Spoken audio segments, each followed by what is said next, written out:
আম্মু পরে পড়বো।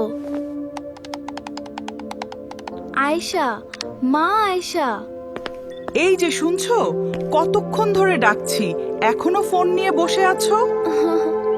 মা, দুনিয়ার সব কাজ অপেক্ষা করতে পারে, কিন্তু নামাজের সময় চলে গেলে আর ফেরে না।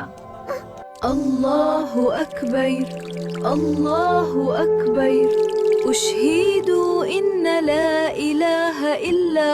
হে আল্লাহ, তোমার পথ সহজ করে দাও, আমার গুনাহ মাফ করে দাও।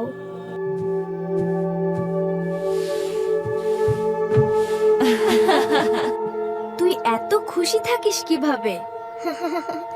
কারণ আমি এখন 5 ওয়াক্ত নামাজ দেখো, পড়ি।